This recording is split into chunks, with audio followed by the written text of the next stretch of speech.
I'm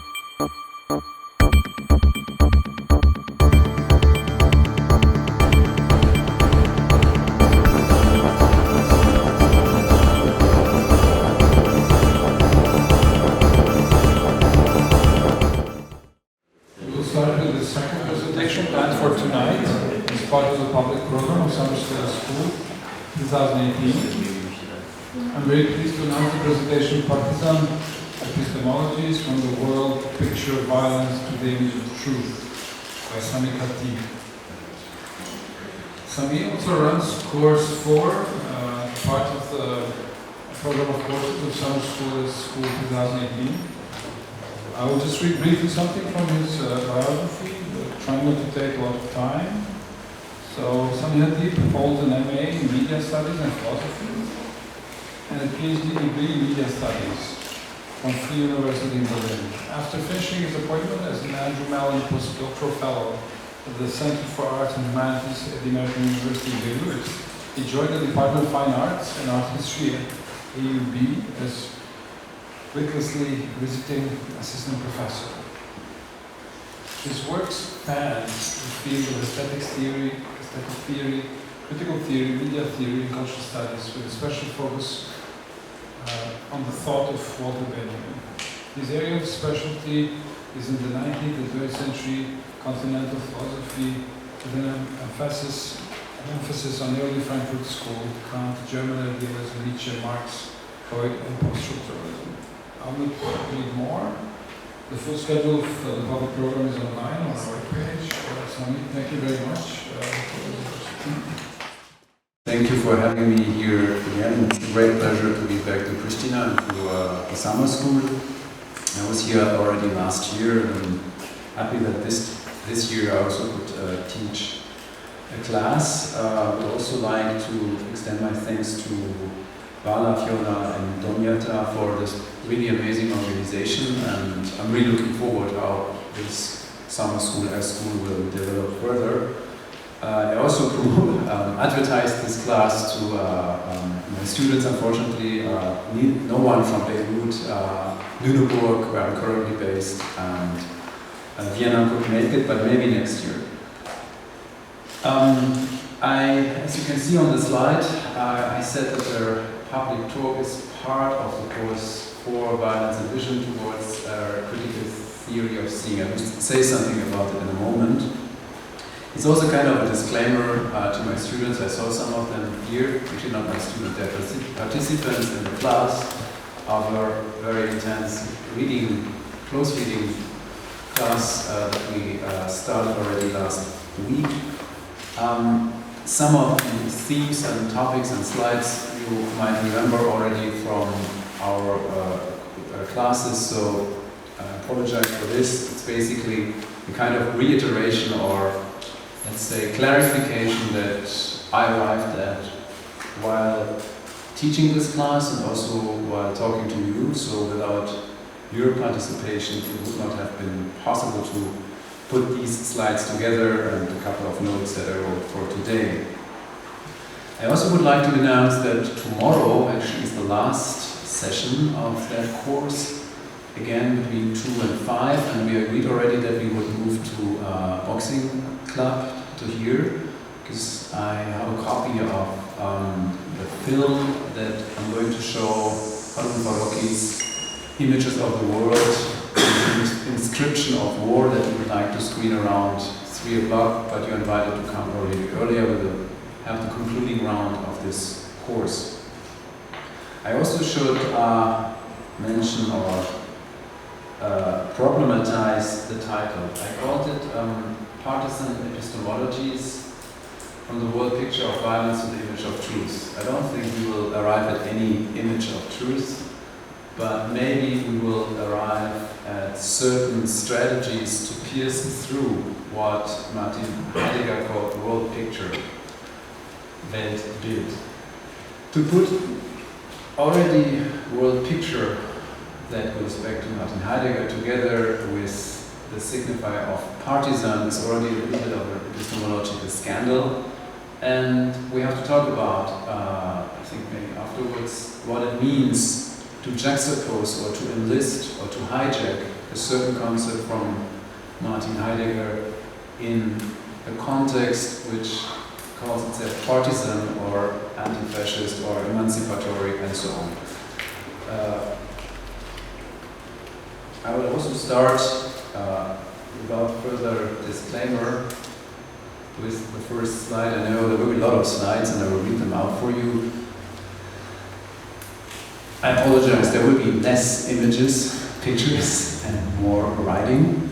I hope you can still read the view from the last row as well.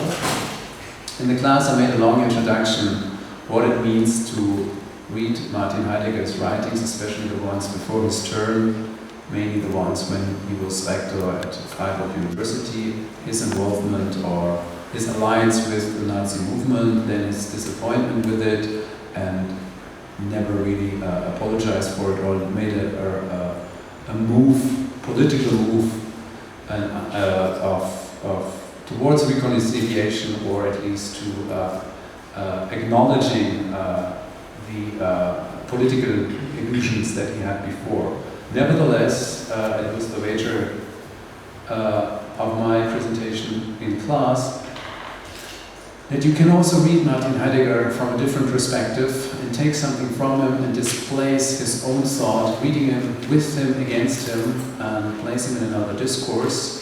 And maybe this very strategy of reading is already something I would call a partisan strategy, because the partisan also has no other army that comes from an external field, but works basically there where also the ideological enemy works, where the structures of power, violence are in place. So the partisan also has to rely on a certain infrastructure that is used also by those he would like to undermine or to fight. So I start with the slide on, actually can I also talk from here without getting too close, or is it too, it's fine, huh? Yeah. With a slide on the world picture. And I read actually, I should turn my head a little bit. So what is the world picture image? Of course in German it's Bild, Weltbild. Was ist ein Weltbild? So that is Martin Heidegger's question in the essay The Age of World Picture, das Zeitalter des Weltbildes. What is a world picture? Obviously a picture of the world. But what is a world? What does picture mean here? World serves here as a name for beings in their entirety. The term is not confined to the cosmos, to nature. History too belongs to world. Whenever we have a world picture, an essential decision occurs concerning beings as a whole. The being of beings is sought and found in the representedness of beings. Where, however, beings are not interpreted in this way, the world, too, cannot come into the picture. There can be no world picture. That beings acquire being in and through representedness makes the age in which this occurs a new age, distinct from predecessors. The familiar phrases world picture of modernity and modern world picture say the same thing twice.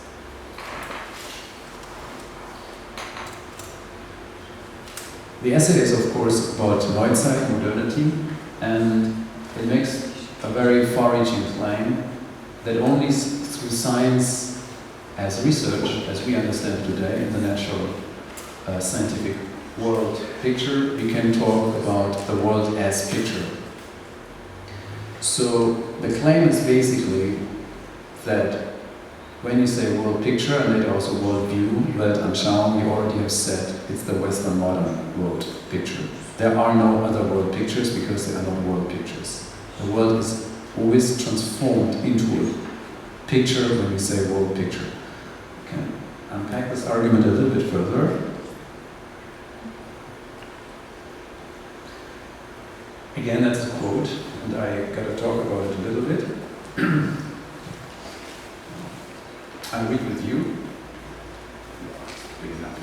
The interweaving of these two processes, that the world becomes picture and man, human, the subject, which is decisive for the essence of modernity, illuminates the founding process of modern history, a process that at first sight seems almost nonsensical. The process, namely, whereby the more completely and comprehensively the world has conquered, and I would underline this as conquered, stands at man's disposal, and the more objectively the object appears, think of natural science, exact science, all the more subjectively does the subjectum rise up, and all the more inexorably to do observations and teachings about the world transforms themselves into a doctrine of man, into an anthropology. No wonder that humanism first arises where the world becomes picture.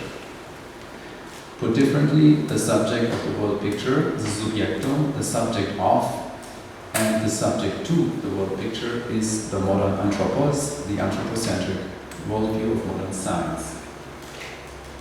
When the world becomes picture, the world becomes object, the object of modern science. Thereby also, with the modern science as research, the humanities or arts and humanities are also gradually transformed into exact sciences. So I have to follow the framing of knowledge as science. Today we know very well what that means. Probably the last remainders of philological, historical, philological or critical hermeneutical sciences at university within the art and humanities also have to conform with what is natural exact science in a certain way. At least in sociology we know this already. This transformation has been accomplished. The Bologna process of qualifying and quantifying students' papers, assessments and so on is maybe one further step in direction of how also art and humanities. If the world becomes picture, the subject arises, the object emerges. The word of objectivity, therefore, is an operation, or put it this way, making the world an image, a build, changes this which is being put into focus. So there is no contemplative distance anymore between the subject that emerges while researching and the world that becomes image. Today we read another text by Donna Haraway in class, and he reminded us that also in philosophy, in theory, theorem, the idea of contemplative thought is, or anyways of philosophical speculation, always assumes that there is a kind of cognitive distance between the cognizing subject and the object out there. Yet, the critical insight of that essay probably is that this is untrue.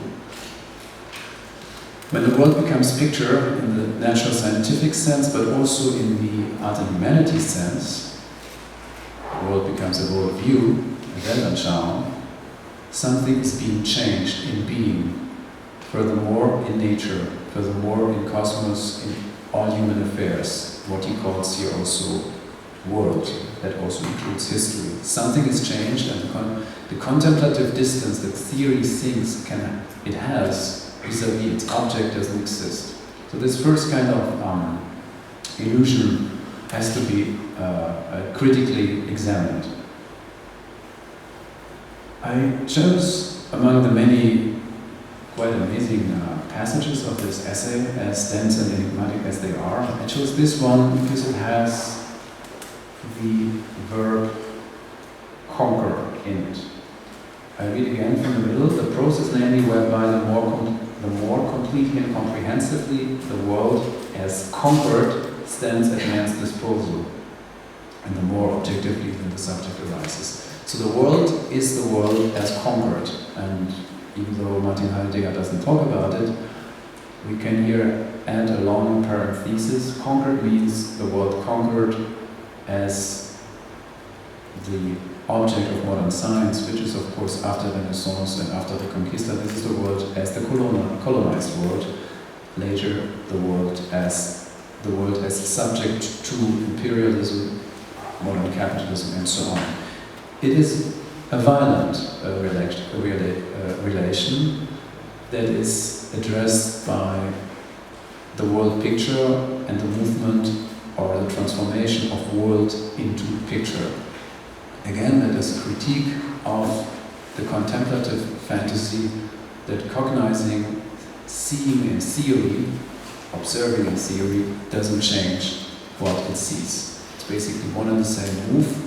Therefore, the object, or the field of objectivity, once this is kind of conquered, made up, opened up, the subject arises. And the subject, therefore, is also the subject to the subject of. This argument can be also read in much more refined dialectical terms, for sure, in the famous study by Horkheimer and Adorno called Dialectic of Enlightenment, as of course that which is reason and understanding, the demystifying of the world, making the world as nature, putting it at the disposal of the modern anthropos, at the same time relapses or reverses into its opposite, where we find the conquering violence not only put against nature, as instrumental science says it, but also as a violent relation among humans, namely exploitation, war, violent relations in modern societies. That's basically the starting point, and that was also the starting point in class, to have a first idea or clue how violence and vision could somehow be entangled. That both are relations that are dialectical and asymmetric at the same time, and that we cannot simply start by an already constituted world where the things, the world is out there and we are here, and we somehow are now asked to objectively approximate something which is out there. It was a kind of an echo or comment on the rather non-dialectical, flat alternative we are presented with, at least sometimes in today's world politics. We may recall the idea of truth versus post-truth or post-fact.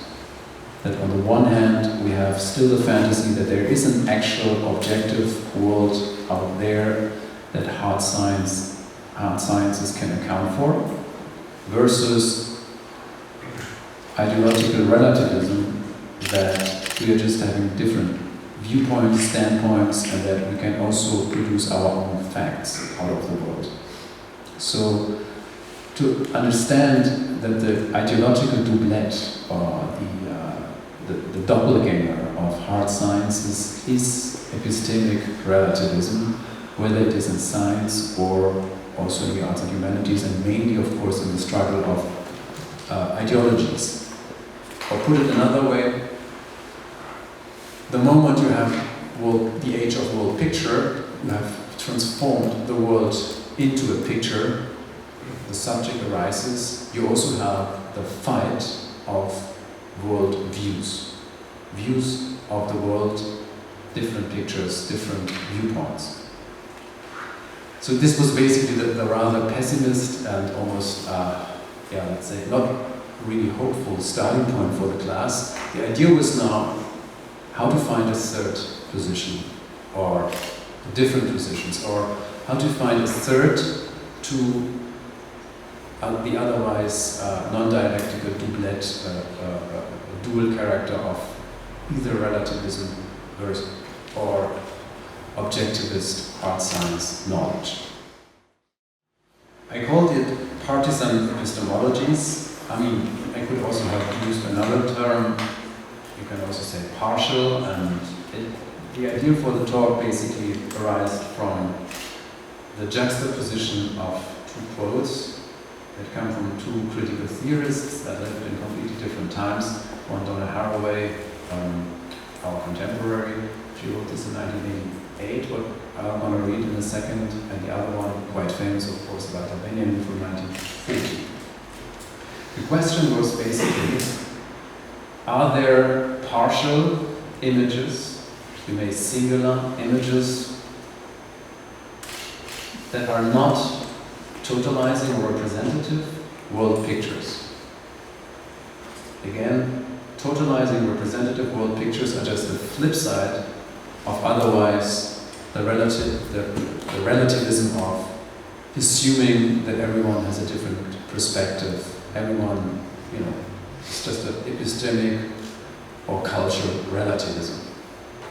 Of course, we go there in a moment. Both of these mutually dependent binaries, relativizing or totalizing, rely on the same ideological worldview, namely the worldview that is constituted to the world as picture. I'm going to read out these two quotes briefly. First, Donna Haraway. Vision is always a question of the power to see, and perhaps of the violence implicit in our visualizing practices. With whose blood were my eyes crafted? In class, I basically said that sounds to me a little bit like an echo of an earlier quote that I know quite well. This is Walter Benjamin's harsh criticism of historicism, of vulgar Marxism, of metaphysics of history, teleological worldviews, where he wrote, to those who wanted to rescue culture, civilization from fascism, and he thought that commonsensical understanding of culture and civilization could be used as a kind of last bastion against, or like a safe fortress against the onslaught of fascism. He wrote this in 1914, and of course you know the quote, but I nevertheless repeat it. There is no document of culture, Kultur in German, so also civilization, which is not at the same time a document of barbarism. And just as such, a document is never free of barbarism, so barbarism taints the manner in which it was transmitted from one hand to another. So in other words, tradition is also barbaric in a sense, precisely when it assumes it can just hand down to next generation the cultural treasures of earlier times, ages. Benjamin's argument, of course, is that what is handed down here, what is being passed on, is always the culture of victors, of those who won in history, and who took also the culture of those that they defeated and incorporated them in their framing representativeness of victors' history. So, the most harmless, today we don't think so anymore, but let's think of classical modern liberal thought, the most harmless things that there are: vision, no touch, just vision in contemplative distance, is, according to Donna Haraway, also something bloody. Our eyes were crafted with someone's blood. It is the blood that was spilled when the world was conquered as an image, disposable, foreign to modern science, and of course those nations and those who embodied and enacted the formation that goes by the name modern capitalism. Same goes here, parallel argument with culture. Culture is also not a neutral ground, a ground everyone has a culture. Culture is just the last horizon of our experience, totally harmless. Of course it's not. The way it was handed down, the way it was crafted, and Benjamin goes back to, of course, the ancient temples of ancient Greek and so on. They were all crafted and built with the blood of slaves, then later the same is for churches, but also in our age, that culture is also only the flip side of the barbarism that is underneath it, that sustains the relations of production and reproduction that are possible for those who can produce these cultural artifacts and monuments that are then later maybe displayed in the exhibition or put in the museum. So these are well-known quotes actually. The problem is just what to do with that. Should this be the, how do you say, the invitation for a guilt narcissism of so-called Western societies, that they feel proud, take pride in showing how much they have destroyed by producing their scientific knowledge and culture? Or should this be the start of a critical epistemology, I call it partisan epistemology, that can be the entry point into something else, which is neither objective science or the celebration of cultural treasures, nor cultural relativism, or kind of a post-truth universe where everyone who's just strong enough can put forth his or her own picture of the world. So this third way still has a third or position from where you can pierce through this ideological doublet still has to be produced. Hopefully I can add a couple of insights I gained together with my class in the course of that week. I haven't talked so much yet about what is violence, of course. I just read out for you the quotes that we had. We had already a kind of an insight or a clue in Heidegger's formulation of the world as conquered.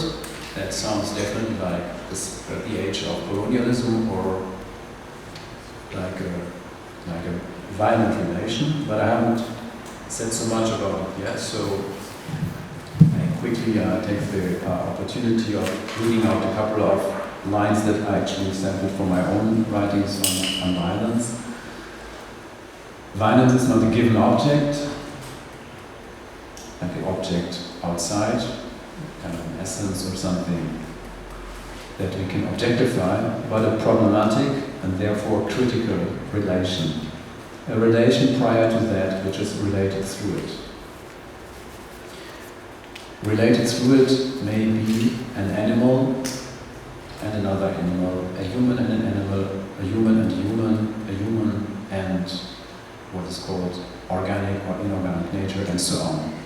So it is a relation prior to that. We may even say that this relation constitutes that which is related through it. In the atomizing perspective on an individual's concrete acts, you think of jurisdiction and police, and that what you can put in court for.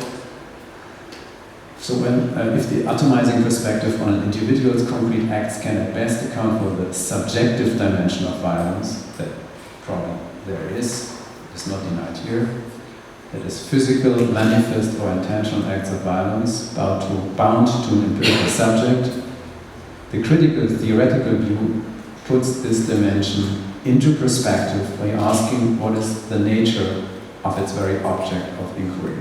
So what is violence?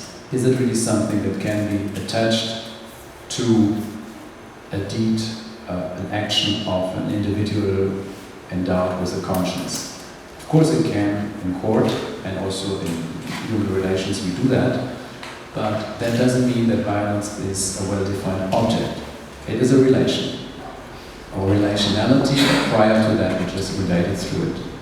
So critical theory ever since Marx, and of course you can also substitute Marx for other theorists, you can also say Spinoza, or you can also go further down into the ancient philosophy, has analyzed the socio-political implications of violence in its latent, covered, systemic or objective dimension, providing the materialist ground for any concrete analysis of relations of violence.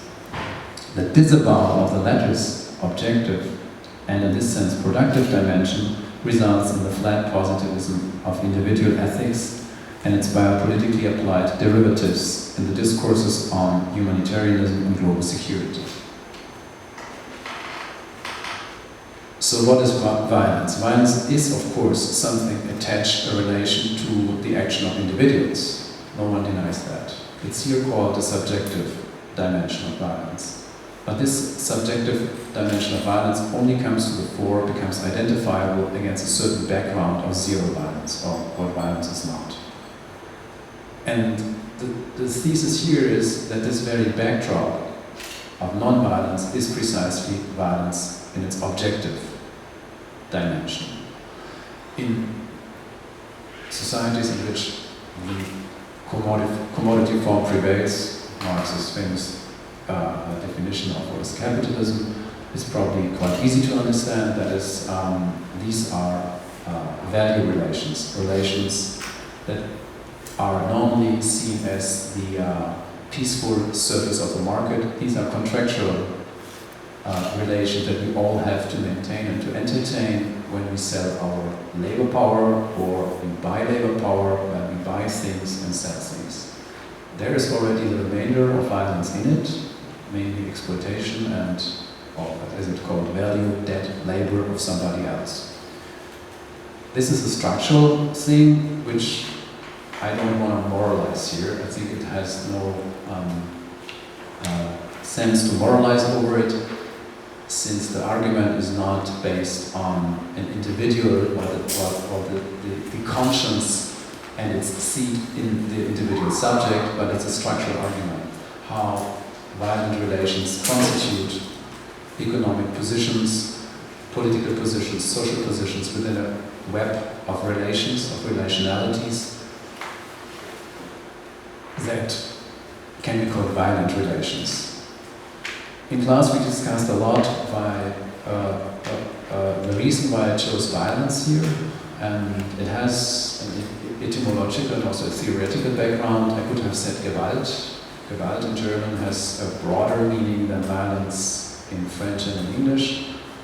Violentus, peace, force, is slightly narrower than in German, and Gewalt. Gewalt can also mean authority, coercion, force, and power. And if you talk about also democratic societies, how they give themselves a constitution, German case is also quite indicative here. You talk about Gewalt, the Staatsgewalt, the violence, of course, authority or power of the state. In democracies, alle Gewalt geht vom Volke aus, so all violence is derived. Violence here, power, authority derived from the people. I follow Benjamin here in his famous essay on the critique of violence from 1921. It was written just after the failed German Revolution. And without going into the details of this very intricate and dark, problematic essay, it's just a reminder that he uses critique der Gewalt, critique of violence, not as a dismissal of, or I don't like violence, kind of end violence, no, as kind of a Kantian measuring out of the scope and the limits of violence. Because violence, as Gewalt, has in critical thinking at least the advantage of understanding that violence and violent relations can stand on both sides of the barricade, on both sides of the political spectrum, both maybe on multiple sides, and especially every positing of violence and its institutionalization in the state and in the law can also be overthrown by violence. So violence is on the side of the state, police and legitimate forces from the viewpoint of the state, and at the same time on the side of a coup d'etat, a revolution, a rebellion, and exactly those powers who overthrow another positing of violence. So violence is asymmetric. There's always a violence against another violence, but they're not equivalent. And it's dialectical. They're mediated into each other, and we know this from the history of revolution. We know this also from the former Yugoslavia. We know that partisan violence to overthrow a violence of the state can also be instituted again as a state violence, as the state power. So violence can stand, if you understand it in terms of Gewalt, on both sides of the barricade. So I use this quite loose and flexible term to qualify or to predicate certain human relations. And of course you will ask, can you then think of non-violent relations if violence in vision and science is violence, if there is no document of culture which is not at the same time a document of barbarism, violence. My eyes, vision is even crafted with somebody's blood. Is it then violence, a kind of a structure that underpins all kind of relations of the anthropos? And do we not run the risk of having such a wide understanding, loose understanding of violence, then that the very concept becomes insignificant and cannot even attribute it anymore to a single person? We cannot talk about violence because we cannot address an individual anymore. Of course, this should be avoided. There are violent structures, there are violent relations, there are nodal points where those violent relations crystallize and become visible. It's asymmetric. It doesn't mean that everybody who participates in violent relations is the same way violent. And of course, in Benjamin's case at least, the whole concept is put forth with the intention to think about a non-violent relation, or a relation that could overcome violence on its own ground, on its own territory, to invert violence as a violent violence or as a non-violent violence. I won't go into details. This is this very notorious passage where Benjamin talks about divine violence. Divine violence is something which cannot be monopolized by humans, which may be enacted by humans, but is never at the total disposal of anyone who talks about violence or claims violence for him or herself. And it's the harsh opposite of any kind of political theology or some kind of messianic violence that is an intrusion into our human affairs.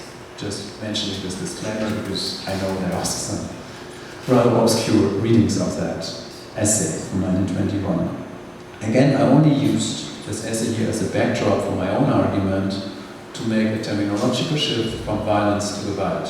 And when we hear Gewalt, we also hear force and power, Macht. And therefore, at least this was the wager in the seminar, we also thought about other theorists, mainly Fanon, especially Michel Foucault, who didn't use the, let's say, slightly individualizing or also moralizing term violence, violence, but power, pouvoir.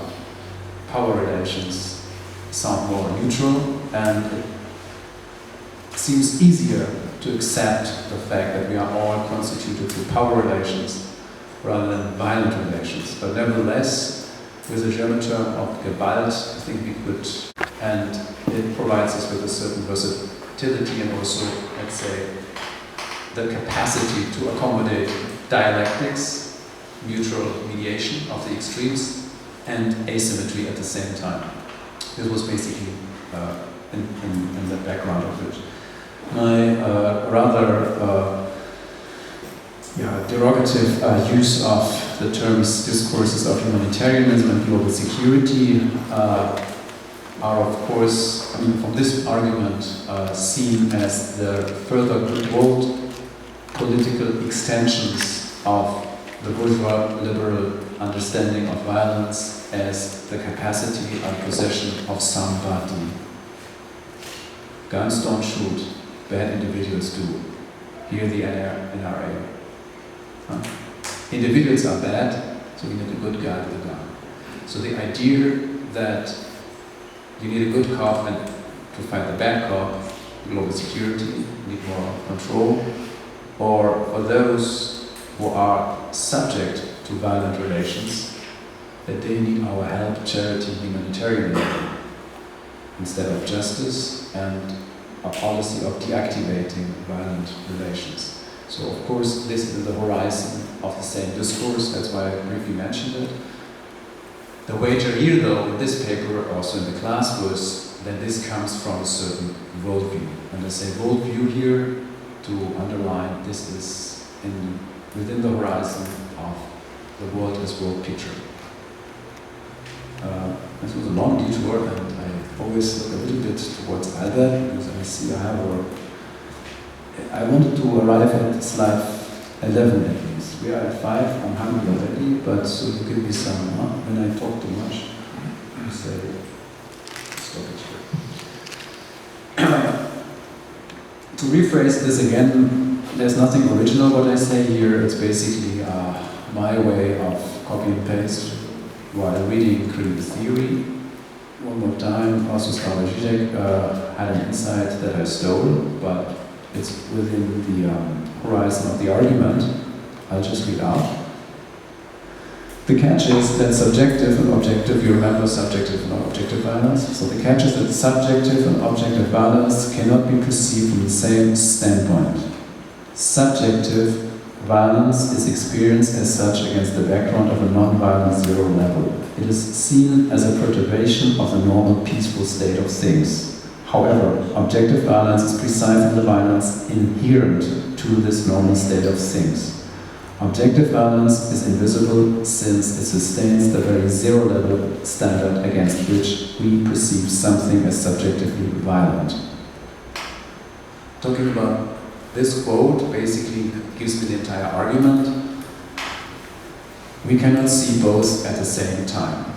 We cannot stand on the side of subjective violence, decrying subjective violence, to put it in different terms, calling the police, and at the same time criticizing the police for being violent, because it's the very power, Gewalt, that has to be invoked when I point at you, you did something to me, I can attach it to you, I can call the police and then go to court, or I call the United Nations or the Americans or whatever, and they get after you with another violence.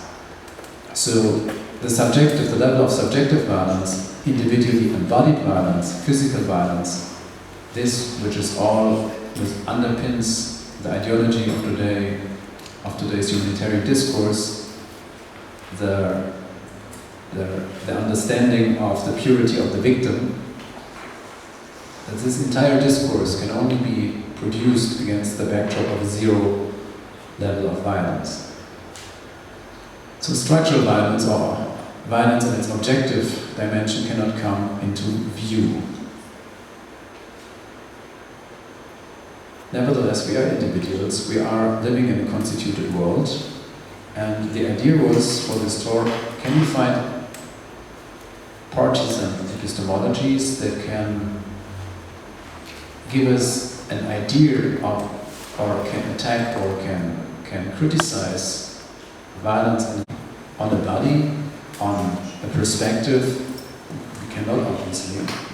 We are always thrown into material social relations, but without limiting our critique to the mere subjective dimension of violence. And if I talk about the subjective dimension of violence, I call the police. If I don't want to call the police, I at least must call in a certain institution that can mediate between me, the perpetrator, the victim, and so on. So again, it's not saying that we shall not scandalize, criticize violence in its subjective dimension, but to acknowledge that we cannot see both at the same time. We cannot see or criticize, see terrain, speculate, see objective dimension of violence at the same time when we see subjective violence. And the very move or the shift between the two is something that can be achieved or can be put forward by what I call a partisan epistemology, a certain perspective, a partial view that may be possible or that could criticize both while moving in between the two viewpoints. But again, you cannot totalize the image. You cannot have a total view from where you can map out and account for all violent relations in a society from a subjective and objective viewpoint. If you could, you had a God-eyes view. You could have a full representation as whole of all violent relations. If you had so, then you're on the side of the world as conquered, the world as world picture. This was the entry point, which was dismissed. So, of course, the problem gets a little bit more complicated now. How to avoid both? The totalizing view is mapping out of all subjective and objective violent relations that you cannot. How to break with this fantasy that you could. And how to avoid the ideological doublet of the totalizing, which is relativism. You may think it's violence, I think it's justice, very simple. You have my viewpoint, I have my viewpoint, you have yours. You call me a terrorist, I'm a freedom fighter. Now we can ask the people. Some people will say this, some will say this. The freedom fighter will always say, this, what you call your peace, is injustice. And this has to be destroyed, and I'll attack it. You call me terrorist because I interrupt your peaceful semblance, which is injustice. No justice, no peace, there you have it. How to move from the subjective to the objective dimension of violence / power force and so on. Oh, we didn't even quote her, sorry. This one is again from Donna Haraway that we had before, and I'm reading the book, the two quotes. Relativism is the perfect mirror twin of totalization in the ideologies of objectivity. And again, objectivity is an echo of what we had heard before as the world as picture, the age of world picture, hard science and so on. Both deny the stakes in location, embodiment, and partial perspective. Both make it impossible to see well. Relativism and totalization are both God tricks, promising vision from everywhere and nowhere, equally and fully, common myths in the rhetorics surrounding science. The alternative to relativism is not totalization and single vision, which is always finally the unmarked category whose power depends on systematic narrowing and obscuring. The alternative to relativism is partial, locatable, critical knowledges, sustaining the possibility of webs of connections called solidarity politics and shared conversations in epistemology. Relativism is a way of being nowhere while claiming to be everywhere equally. The equality of positioning is a denial of responsibility and critical inquiry. So she attacks both.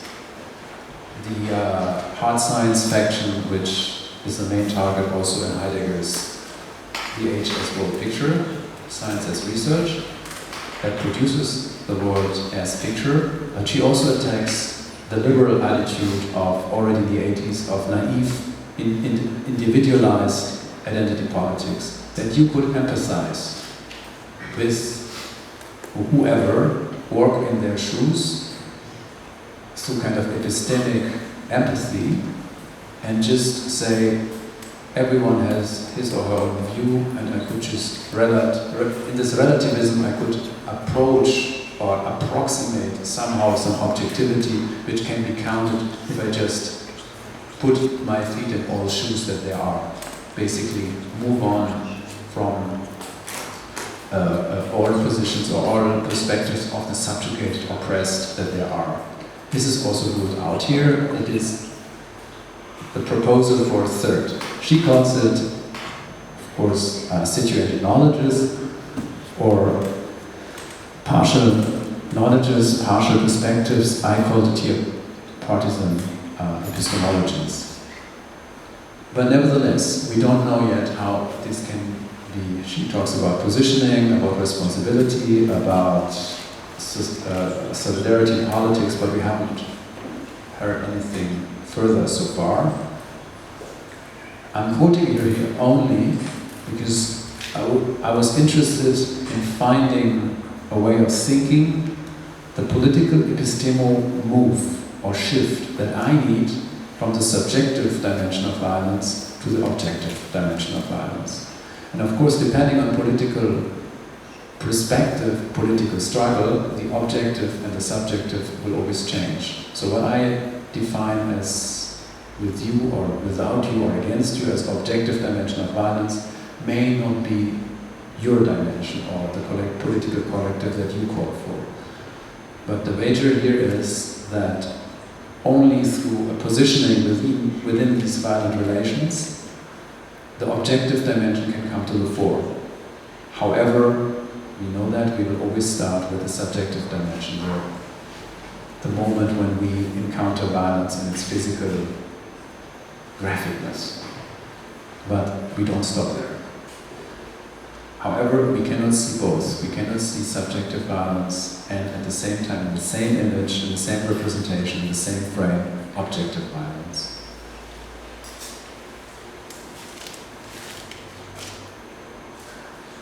The point is, of course, that the violence that we see, the picture of violence that we have, be it of objective or subjective violence, is a picture where we are part of the picture, where we are not outside of the picture, but always implied in the picture. And how to mobilize this implication in the picture of violence is basically already the entire task of a critical theory of seeing, which would also be a critical theory of forming alliances and political solidarity, of enacting that shift from the subjective to the objective dimension of violence. We used this in class, sorry I bore you, because we had this already before. This is a very simplified, we may call it ideological representation of what is at stake in parallax. Parallax is invoked here insofar as we were facing the problem how to account for subjective and objective violence. If you can't see both, you have to make a move from one to the other. If you call the object with the blue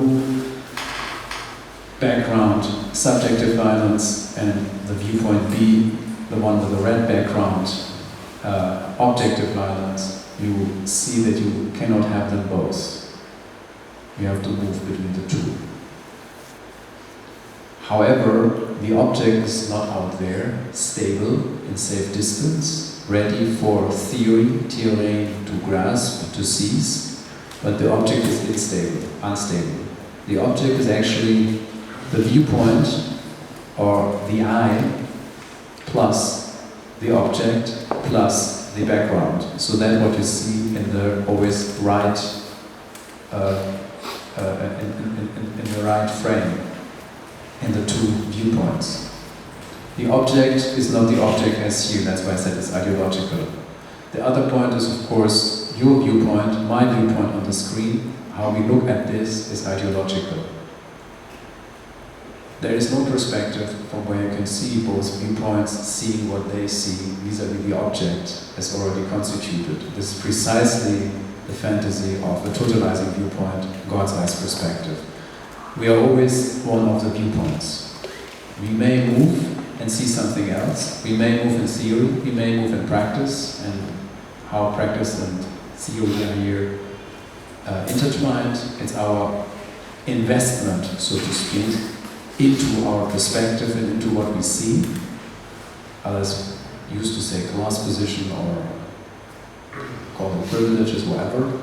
There are certain political, economic weights that are attached to these viewpoints. You cannot just change them. But you can make a move to see from a different perspective. But the point is you cannot have both, either or. Again, the object is a composite of I, from the viewpoint, what is called your object, plus background. But again, same questions. I used this very insufficient visualization. What to do, how to enact this move. Again, a quote from Zizek, but he stole it also from somebody else, Koji Karatani, and he studied Transcritique on Kant and Marx. But he gives us a couple of insights that I can exploit later when I will conclude soon. In my concluding remarks of what could be ideas or how could we think together in finding the political agencies and the political processes, moves, chains of solidarity that could enact the parallactic shift between the subjective, between the vision on the subjective and the objective dimension of violence. But I first read out that convoluted long passage. So the standard definition of parallax is, of course, we know it comes from astronomy. The apparent displacement of an object, the shift of its position against the background, caused by a change in observational position that provides a new line of sight. The philosophical twist to be added, of course, is that the observed difference is not simply subjective. You have moved from A to B due to the fact that the same due to the fact that the same or object of which exists out there is seen from two different stances, points of view. It is rather that, as Hegel would have put it, subject and object are inherently mediated, so that an epistemological shift in the subject's point of view always reflects an ontological shift in the object itself. Or to put it in Lacanian terms, the subject's gaze is always already inscribed into the perceived object itself, in the guise of its blind spot. That which is in the object more than the object itself, the point from which the object itself returns the gaze. Sure, the picture is in my eye, but I am also in the picture. The first part of Lacan's statement designates subjectivization, the dependence of reality on its subjective constitution, while the second part provides a materialist supplement reinscribing the subject into its own image in the guise of a stain, the objectified splinter in its eye. I don't assume that I understand this immediately either. I think that this is a self-evident passage. But there are a couple of lessons to be drawn from that. So if we quickly go back, I already said that object is not object, but I, object plus background. So the object is not fully constituted. A change in the object is mediated into the subject. The subject is a different one, or is a different I, when seeing a different object. So that neither the object nor the subjective side are stable here. The whole point is not only an objectifiable object, but what I see in the picture is also me. But one part of me, my investment, so to speak, and you should give all political economic weight to investment here, in the broadest meaning you can think of investment. My investment, Lacan calls this scopic drive, where I'm headed at, what I want, where's my object of desire, that this investment is part of the picture. I am in the picture. The picture is in my eye, I see, but I am also in the picture. And where I am in the picture, my attachment to the picture, this is the moment, or this part I don't see. This is my blindness, or the stain. So what makes me see blue is at the same time what doesn't make me see red. So my stain is that I want to see blue, and I see blue, and in the stain, in the place, in the milieu of my desire attached to the picture, there is something omitted, an occlusion, some kind of blind spot if you want. And behind the blind spot is the red. However, you cannot just go behind it. It's constitutive of seeing blue at all, blue background. So the point is that the term, or to put it in a more colloquial, everyday situation speech, you call me a terrorist, I tell you I'm a freedom fighter. You cannot see that I'm a freedom fighter, or fighting for self-determination or whatever, fighting against injustice, because you see terrorism is basically what you want to see in me because of your own investment into the picture. But you cannot change your own investment. The investment is a positionality in a web of violent social relations, power relations, and so on and so on. So your basically objectifiable or objective position in society that you may question in theory, nevertheless has a weight. It produces a desire, it produces a directedness. He calls it again scopic drive, which is your blind spot in the picture. The blind spot that you produce is not something outside you, it's basically you being in the picture. Lacan calls that gaze. The split in the field of vision is always between I, what I see, and gaze, what I don't see. Gaze is the objective dimension of seeing. This is where my attachment, my investment into the picture comes to the fore as omission, as opacity, as blind spot. So in a way, the problem gets even more complicated. So if I can only have viewpoint A or B, how can I then see violence in its structural objective dimension when my own perspective investment makes me not see it? And this investment is, of course, my interests in society, what I want, who I am, even not what I want intentionally, consciously, but maybe what I want unconsciously. So how can I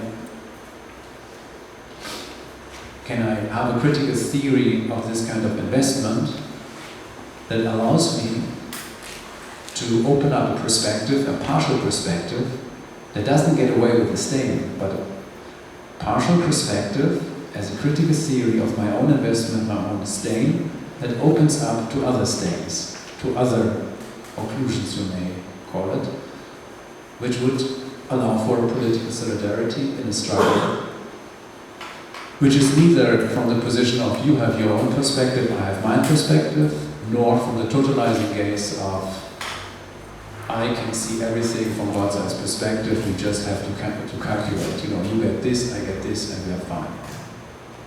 So basically, how we can do this parallactic, how can we enact politically the parallactic shift between A and B, exposing the stains, the gaze investment into the picture, which allows for a third perspective, which cannot be mapped, which cannot be totalized from kind of above. So how can we say at the same time there is not a whole? We cannot have A and B together, but still have a position or a positionality of shifting between the two. And this was the moment where in the class we went beyond and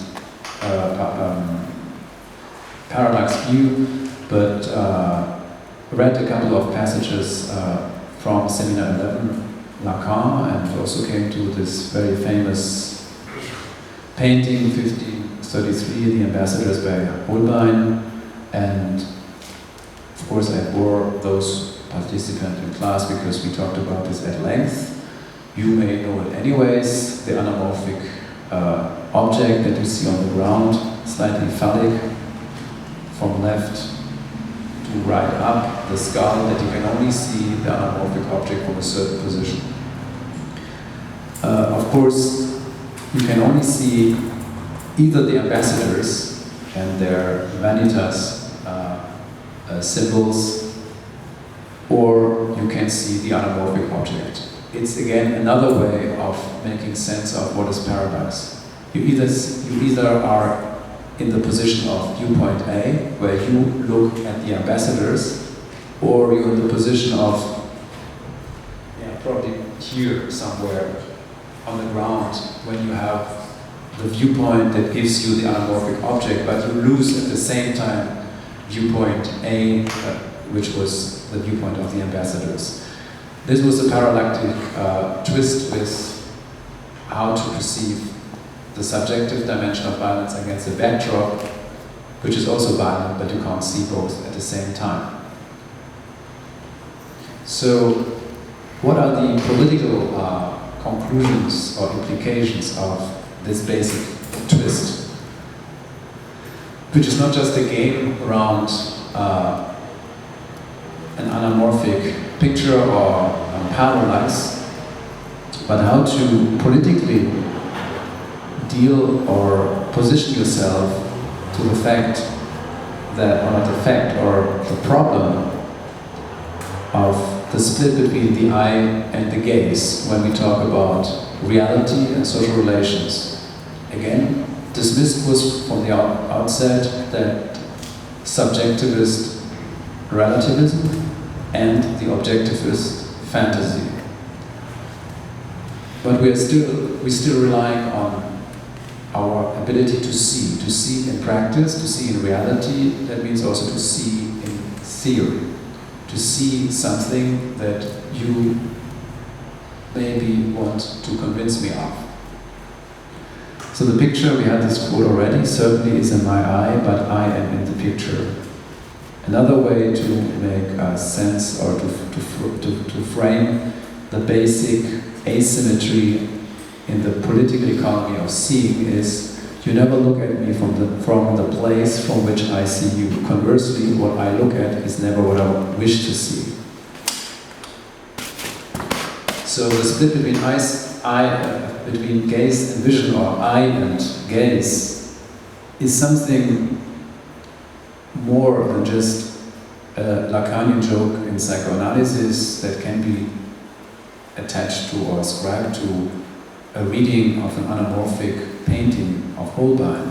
The whole problem concerns also a partial perspective that can account for political violence in the structural sense, in the objective sense, and still is able to start his or her own critical inquiry with subjective dimension, physical, graphic dimensions, deeds, actions of violence. To put it in a different way, what would be the political organization, the militancy of a partial perspective, all perspectives are partial for sure, that would not rely on the fantasy of denying, of disavowing the very stain in their own political picture that they draw. That would not assume, but I show you, you are a terrorist, I show you your deeds. That would make the stain that makes me this, my political investment, political economic investment, the scopic drive, my economic drive and so on. That makes that what gives me the anamorphic torsion, the blurring, the omission, or what is my problem, or not my problem, what makes me not see the whole. To base all political work of organization on mobilizing this stain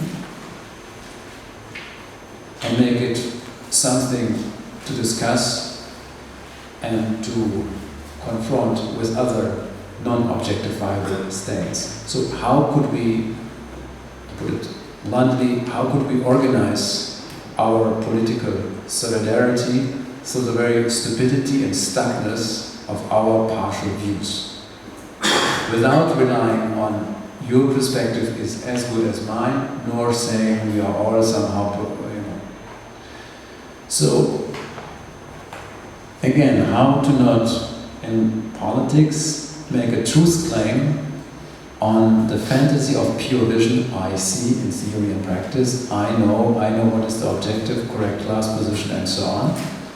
But to mobilize this where the picture I look at, where the picture is in my eye, where something in this picture, where the object that I focus with my eye looks already back to me without me getting it.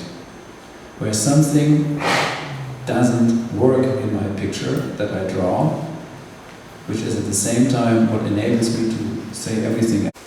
I know this is a problem since the stain or the gaze cannot be objectified, but there are political experiences or procedures possible that could expose these very blind spots, which could open different partial perspectives towards exchange and towards political organization. So, one more time, I would say it is a call for the political organization of the partial stupidity and stuckness of perspectives, and whether these investments can communicate in a certain way that would offer or open up a third, a partial epistemology, which is neither objectivist truth versus post-truth. Before I go into a long interpretation of course you find this also in Walter Benjamin, and it is establishment of the lazy eye, the gaze dimension and the angel of history of Klee, and what sees the angel, what I don't see. Where is my investment in the picture of Klee? But I know this is another talk. I probably leave it here for the moment and open up the discussion, and if there's time we can go back for it. This is another way of reading our, let's say, gaze, which is the objective dimension of seeing inscribed in the angel of history, who obviously sees something that we do not see, yet nevertheless is this allegory that Benjamin uses in the thesis on the concept of history, which is of course nothing else than a partisan epistemology. Maybe it's a good way to fade out here. Just remind yourselves that Benjamin also had the idea that there is no subject of cognition in the Kantian transcendental sense, in the sense of exact sciences, but only, as he put it, the fighting and oppressed class, which is the subject of historical cognition. And only through this there is a certain partisan epistemology which can be produced, because only them are ready, so to speak, are ready to receive the shock of seeing, of not seeing, of being exposed to that blind spot that they don't see, being exposed to their own gaze. Maybe I leave it here for the moment, as anybody this sounds. Okay, thanks for your attention until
That's a very, very good question. I wish I could answer that. I mean, what I tried here was really low-key, something very simple.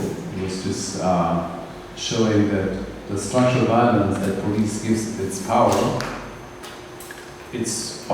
police is first of all, as an institution, an extension of objective violence. When police acts and is called, then they become physical. That will be then rendered as the objective dimension of violence. I think so far I can follow. The interpolation as subject constitution is something that has to do, I mean, it would be the asymmetry of seeing and being seen, which is another way of making sense of the asymmetry that you have in the split of the visual field between eye and gaze. Can also be seen as the constitution of the subject, which is at the same time the constitution of object, immediately mediated onto each other. The police, then, is the agency that has the task, the job, so to speak, to enact this very asymmetry.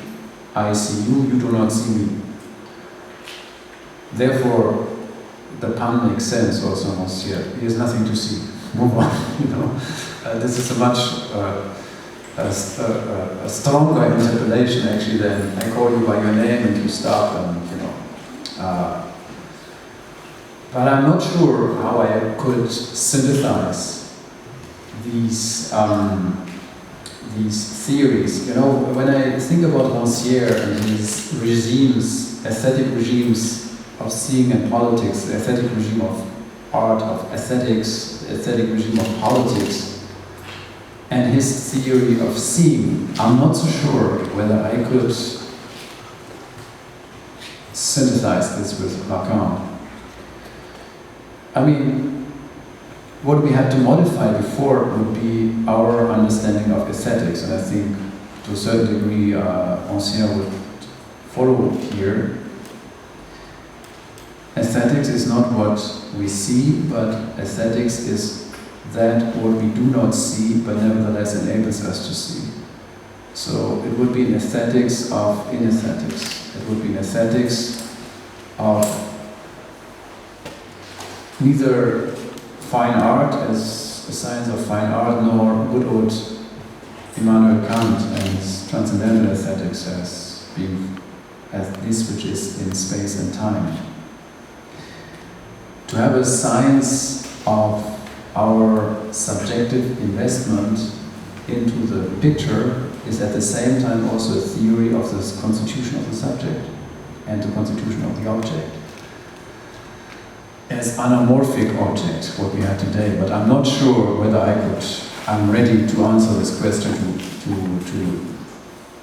I know very well that Rancière is very skeptical vis-à-vis psychoanalysis or what he thinks psychoanalysis is. So, to just borrow something Rancière would say, the aesthetic regime of the politics of violence, or the political economy of violence, is probably another expression for the asymmetry within the visual field, but the asymmetry is not just democratic asymmetry between everyone, but there are very strong weights attached to these investments into certain pictures. You may call this ideology, which I think go beyond the scope of the Rancièrean concept. So I wish I could really answer this, but that's probably a topic for another class. Lacan, I just Rancière. Well, thank you.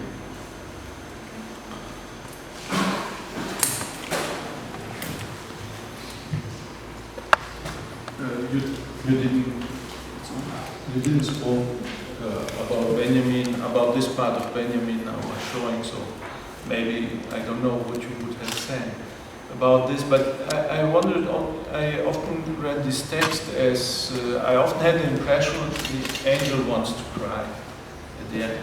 He wants to repair, he wants to have compassion. And in the text on Benjamin, it's a response to his friend. So in this response to his friend is somehow also the question of about crying somehow, I thought. But when I look at the picture of Claire, I have always the impression he wants to laugh and not to cry. And I think these are the two extremes that I think in the picture of the Ghirlandaio, I don't know if you know it, Agamben used it in his last book about Pulcinella, where you have the two philosophers, the one is crying, the other one is laughing. And I wonder if this shift you are looking for could not be the coming out of dialectics by laughing and crying. To have this black point appears, I think of the absurdity in let's say, in some literature of the after-war period, in which the absurd was the way to see this dark point that you could not see. So I'm wondering if laughing and crying would not be the epistemological possibility to step out of dialectics. Step out of dialectics. I wish we could. I think what you're talking about is ambiguity of affect. You can read it in a dialectical way or not. I'm not sure how I would read it. I mean, this is another topic we could talk about. Of course, my answer would be something completely different. I would say, what interests me in Klee's Angelus Novus is not whether he cries. I don't care whether he wants to repair. I'm not interested in any affective investment whatsoever. What fascinates me there and somehow annoys me is that this guy looks at me from an angle to endow this figure with something, and I don't care what affect that is. But I'm invited to this because this lazy eye, this stabism, this kind of looking aria at me, I can't really even get good old Holbein when I can have an anamorphic object and at least can put me here and put me there. He looks really strange. I cannot get this. And I'm using him totally against Benjamin's reading, or not totally, but in a mediated way, as an allegory of historical vision, where the picture we draw or we produce, thanks to our being in a certain violent political situation and so on, but this historical picture, which is not the eternal picture of historicism and so on, but this picture that we draw, that there is something in this picture that we cannot objectify, that is not total, that what is the detotalizing moment, that we cannot talk about history as the teleology of downfall until apocalypse and finito basically, or the other one you want, the classic tale of enlightenment or of social democracy, of progress. So there is something in the picture that we cannot totalize, and of course I call it the gaze with Lacan. It is basically our investment, our descopic drive, our investment into the picture, but unfortunately this investment doesn't belong to us. We are not the sovereign subject of which. It is taken away from us. Our eye, so to speak, what we see in our eye in this painting is taken away from us, and somehow we cannot return that gaze. And this kind of non-totalizing opening, where the angel sees something that we do not see, because you may call it a messianic perspective, wants to restore whatever that is. I just called about it difference. If you look in the German and also in the original typoscript, you see a couple of spacing in the original draft. It's reproduced in italics. You see storm, this storm, I don't talk about this, what we call progress is storm. Sorry, we haven't read it, so it's totally unfair what we do here. But you only see us and he.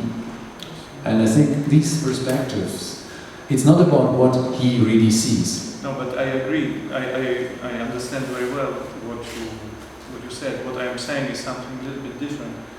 I'm using the clay angel only possibly because in the Blake Angels, I don't know if you know the Angels of William Blake, but there is something very interesting about this question of gaze, as you're saying. So I understand it very well, but what I'm saying, is it not in the affectivity and in the capacity of reading affectivity that this shift can be made?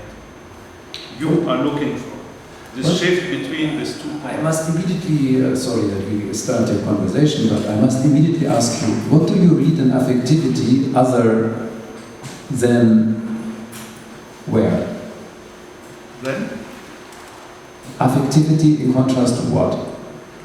Affectivity in the question of seeing this dark point, not seeing the dark point, but knowing that I don't see the dark point. The point of psychoanalysis is that you cannot objectify this affect. The affect is there anyways, but the affect is your blind spot. So if I could objectify and think through my gaze, I would be the question gone. is not objectifying.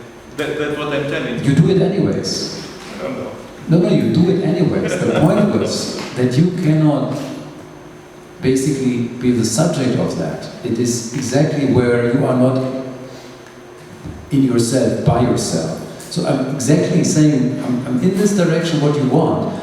The problem was that you don't have direct access to that. So how can you politically produce or construct a situation where in an indirect way you're exposed to precisely, you said, affect, I say, I'm thinking investment. waiting for Godot, let's say. This kind of affect. Yeah, that would be. It is one way to think it through Beckett for sure, but it's maybe one way. I mean, one way is to wait, one way is to fail better, try again. But I think you can also mobilize precisely that non-objectifiable affect. I'm against affect here. You can see that I really hate that because affect is in a wrong discourse. Affect is a kind of a flexible concept that is put in discourses where affect is either juxtaposed to conceptual thought or as the other. You don't do that, but you know what. I see what you. So that's why I talk about unconscious.